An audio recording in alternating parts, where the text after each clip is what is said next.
Dan Radio Style. Hope everybody out there's having themselves a great day. And I gotta be honest, the reason I was smiling is I checked my phone to look just to see if anything crazy was on my phone when I started, and the time was actually a significant number for significant someone. So anyway, I just thought that was funny because I was just thinking about her. Anyway, not important. It's Dan Radio Style. I'm trying to get the sun off my face. I apologize. I'm not sure how easy or hard this is going to be. I'm like fighting Mother Nature, and you should never do that. I finally got together with Agnes. We did a really, really cool show. This part's going to be more about the Goddard side of it, the faith and imagination, which was a big part of our show. And then, of course, like everything, it spins off into its own direction. And then we reel it back in at another point, and then we let it kind of spin off some more. So this is the first one. I am helping her with the editing on hers, and she got her show to me a little bit after we finished the recording because it takes time. And I'd already moved through the editing on mine, so I went ahead and did my version. I'm sneaking one out, but then I'm going to wait for Agnes to kind of release all of hers because she'll probably dump them all at once, and then I'll kind of do my standard, one a day, maybe two a day. We'll see how it plays out, but I didn't want to jump too far ahead, but I wanted to at least get one out. It's just been so tricky with everything going on in my personal life lately, and the fact that I had this big recording with her on Sunday and then all the editing time, so I didn't get to do my Good News Weekly again. So I don't know. Maybe I'll let that go another week, and then we'll try it next. But we'll see how it all goes. I don't know. We're just all playing it out. But anyways, that was coming in. I wanted to do that song first because it's not popular. Probably no one knows it. It's by Matthew West, and it's called Do Something. It's a bit on the religious side, but it was cool. It was a very, very cool song, and it just caught my attention. I'm going out with a really good song, too. So even if you don't listen to this whole thing, at least go to the end and check out the song. It's pretty cool. It's going to be a Rachel Platten song. So not bad. So check out Agnes and I doing our little thingy, and then I'll come out and close out with the rest of the show. So today we decided we were going to do kind of a mixed show. I had a request for signs and symbols and what they mean, and I thought that was like really super cool. And then we were also going to kind of do a little bit of Goddard, and I took our little reading out of the book, I guess, was Prayer, The Art of Believing. Yeah. And the chapter was chapter 3, Imagination and Faith. So excellent. I thought these were all, they kind of interrelate too, right? So this should be a fun show. Yeah, excellent. Fun, whatever it is. You got all your lipstick up, you're all beautified. This is awesome. Oh, look, I've been laying around for 2 days in my pajamas, YouTubing and doing different things. I thought, God, I need to get up and put some effort in. Nice. Well, you look wonderful. Oh, thank you, yes. Dan. Thank you. Yeah.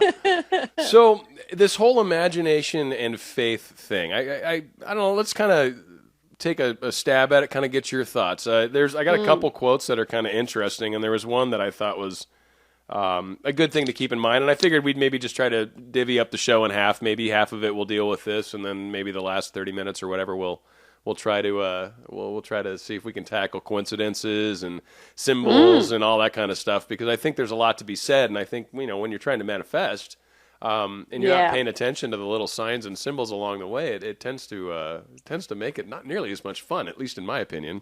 So yes, yeah, for sure. So kind of what's your take on when Goddard's talking about imagination and faith? I mean, the two obviously go hand in hand. What do you when I say Goddard and then imagination and faith, what's the first few things that pop into your mind? Well, Neville, says over and over again that God isn't out there. He says God is your own wonderful human imagination. And basically that is the place where you project, imagine, visualize, depending on what words you want to use, all the same thing. And you then know that because you've launched that it has to eventually hatch into a creation. So, and that's great if it's something positive and you do it consciously and intentionally. But often what we do is, prior to knowing all this stuff from, law of attraction, law of projection, law of assumption, Abraham Hicks, Neville Goddard, and then the countless other millions of people that talk about it, you do it in the negative, and then you end up in the middle of a whole bunch of chaos. And then you start to look and try and find out what the heck's happening, because, of course, at that point, you're blaming everyone and life. Right, yeah, exactly, because it's always their fault, right? It can't possibly be anything fault. I'm doing. Nice. Until it's happened to you like half a dozen times Right. and you're the common denominator. Well, then you're like, well, that's really weird how all these wrong people are always around me. I can't figure it out. Exactly. It's unreal. Exactly. Yeah.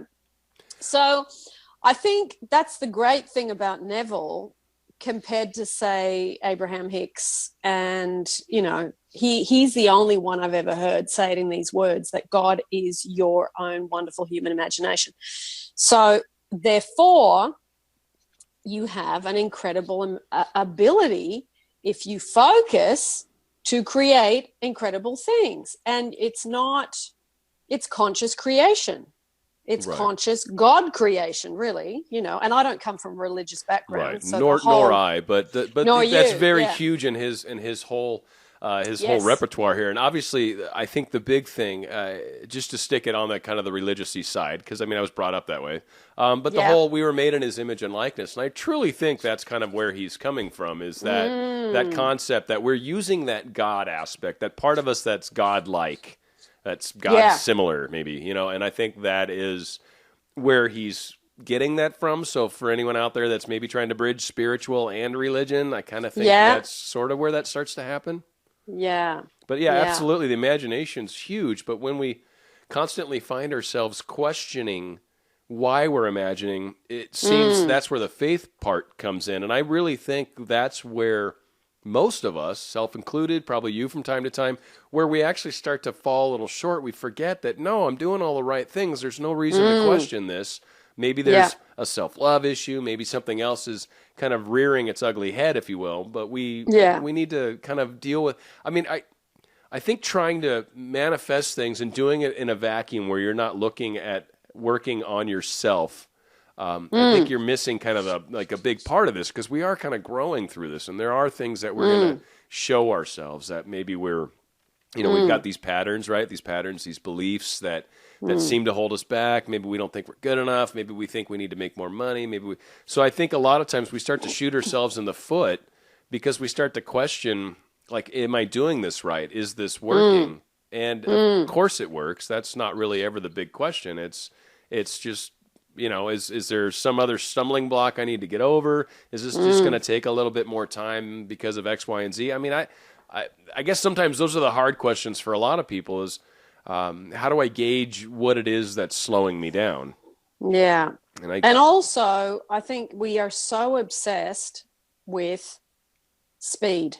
I got to get there fast. Yes. You know, I think Right. this journey for me has been about two things: letting go and control, surrendering, and just Abraham Hicks talks about it all the time: the art of allowing, the art of allowing, the art of allowing. She says it 100 million times, but it's like this obsession with, how do I get over there fast? Right. It's like we hear her say it, but we don't just lean back and relax. And the leaning back and relax is actually what creates the manifestation, because you've let go of all the resistance. So she's actually telling us for two reasons. Right. And I don't know if you saw the show I did, because obviously you're busy, I'm busy, we're all busy, but I actually did a show where I finally kind of let go of my specific someone. And I kind of told people, I called it my specific someone woes. And I knew I was doing everything right. I knew I'd done all the legwork, and it didn't change how I felt about her. But it was an issue of, I'm just going to step back. I don't care anymore. If I'm wrong, I'm wrong. If I need to go to my YouTube audience and say, hey, everyone, I suck. Don't listen to me. I don't know what I'm talking about. I was ready to go. You know, I'm like, I'm ready to do this. And literally 3 weeks, almost to the day, from when I said, I don't care. Whatever happens, happens. It's fine. I'm okay with this. I'm going to stop doing my daily things. I'm going to stop worrying about it. I'm going to stop caring about whatever. I'm just letting go completely. Literally 3 weeks later, she comes into the coffee shop on Sunday morning, and I'd seen her for the first time in a year and a half. And looking in her eyes and talking to her like we did and being able to communicate about a couple things, it was like no time had passed. I have no doubt in my mind this woman's just completely in love with me, and likewise for her. So it was it was an amazing experience. There's still a couple steps that we need to take. A couple things need to happen. And I actually think these things are happening right now. And that kind of became a second show for me, which is everything is happening right now. And that became my other mantra, because when we put the imaginal stuff out there, there's still that distance that we have to go through. Like you said, everyone expects it to happen now, but now it doesn't really happen that way. So there's still this between here and there. There's still maybe a number of days, maybe a number of hours, maybe a number of weeks, months, whatever.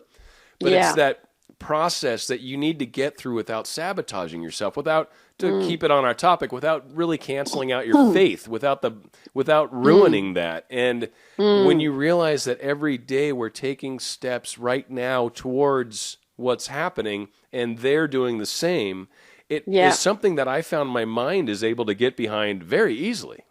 So that's kind of been my big thing. And like I said, we're 2 weeks past, I think 2 weeks today, from when she stopped in and said howdy.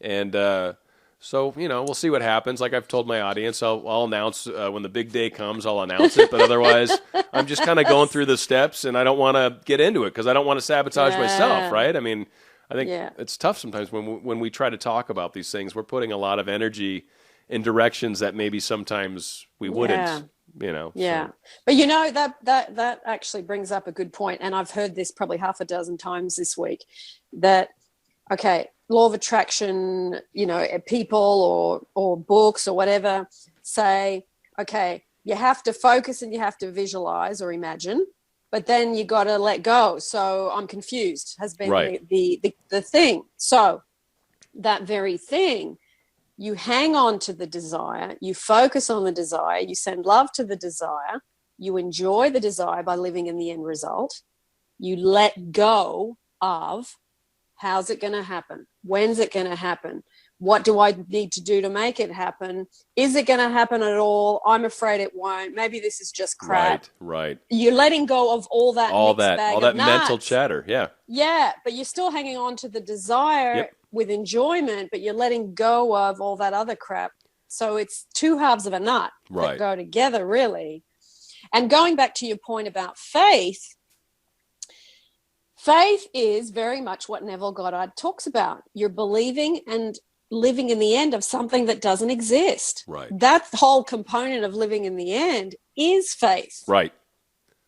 And you're calling it into physical shape. It takes its shape through your living in the end, because you're actually no longer focusing on, say, with a person, because that's the example we're talking about, a specific person. You're going from absence of person in my life, which is technically your problem, and you're activating solution, which is person is physically in my life. So you're living in the end. So a person cannot actually enter your life while you still got active absence of person. They're not here. When are they going to come?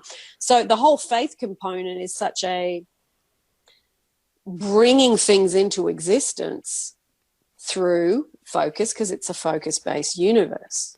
And the way Goddard describes it, and it's just one sentence, which I think he did so well, is imagination and faith are the only faculties of the mind needed to create objective conditions. Yeah. And it's like he nails it with that, because that's really all it is. The imagination creates it, and then your faith of that occurring is what kind of rides it through the end, because you don't question. I think that's, to me anyway, that's what the faith is I'm not questioning every step of the way. And you actually reminded me of a story you told one or two of our shows ago, where you talked about that striped shirt that you were really fond of. I think you were wearing a black and white version of it. Yes. And you thought about it. You literally put 5 minutes maybe of thought into it. And then I want them in another color. I'd love this in another color. Yeah. And never went back to it. Never ever thought. No. And then you found it in some weird random ass place. Like the shirt's just walk. Yeah, it's just hanging on the wall. Right. Yeah. Your shirt's hanging on a wall, the one that she manifests. So again, she didn't care. She didn't think about it. Yeah. She wasn't, and that's where I think a lot of us beat ourselves up, as we get into this whole, am I not doing it right? Because I hear that all the time too. Like, what technique am I needing to do because this isn't working? Or what am I failing to do? Or what, and it's that active questioning that I think is really where you're starting to shoot yourself in the foot. That's where the faith part comes in. I don't believe what I've done already is sufficient. And that was why my whole letting go thing, when I did that, because you get out of your way. You get out of your way, And it's amazing the power of the difference once that happens. Yeah. It's like a surrender in the bigger picture, the bigger force, and letting go of, I think I know how this is going to work, or I know I can make this happen. The thing is, faith, when you think about it, faith is a decision to believe in your intention. Right. And it is kind of, in a way, although it's not on any kind of feeling chart, it is kind of a feeling of assuredness. You're self-assuring. You're assuring yourself from the inside. I'm having faith that even though I cannot see this thing, it's going to be. And you call it forth with it's like you create a line of energy between you with your faith and it, wherever it is, and then you pull it in through the faith. That's how it is a direct line of energy. It's not that wishy-washy. No, exactly. I don't know. And they frequently talk about the faith of the mustard seed, which I think he even brings up in this particular chapter. And it's like, it's not that the mustard seed is necessarily aware that it's a mustard seed. It doesn't know what it's like to be any other kind of seed, but it knows that within itself, it has the ability to become a tree. And it doesn't question. It just goes and does it. It just is what is. It is what it is, basically. And I think it's a profound kind of thing to remember. It's just that teeny tiny little mustard seed has all that genetic information and all that knowledge of what it needs to become and what it needs to do to become a giant tree. I think it's beautiful. And so, it's like, that's us. Yeah. That's us too. I agree. I think that's kind of, and I think you said it very, very well when you were talking about how it's like that connection to the imaginal work. Like, it's almost like the energy component that maybe holds that reality, maybe while we're approaching it. Maybe. I mean, I'm kind of grasping at an understanding of it, but that kind of is how it feels to me. Is it's I agree. Like I'm hanging on to it. Well, I hope you guys enjoyed it. I don't know. This time I felt like it was a lot more natural with her and I. We definitely vibed a lot more, had a lot more fun, and we're joking around, just having a good time. It was really a fun time to record with her. And as it played out, we actually went an extra half hour as everything was said and done. So a lot of really, really good stuff between her and I. So again, Faith and Imagination. I'm not 100% sure what I'm calling this show, but I just wanted to get it kind of recorded and get it on its way to uploading and all that stuff. Going to be going out with a Rachel Platten song. I hope you stick around for it. It's called Fight Song. It's a very, very cool song. And on top of that, if you'd like to contact me, please do so at danradiostyle@gmail.com. And certainly appreciate comments and all that good stuff thrown in the YouTubes, because a lot of other people see that stuff too, and you never know if it's something that's going to be kind of useful for them as well. Anyway, Rachel Platten, here we go. This is my fight song.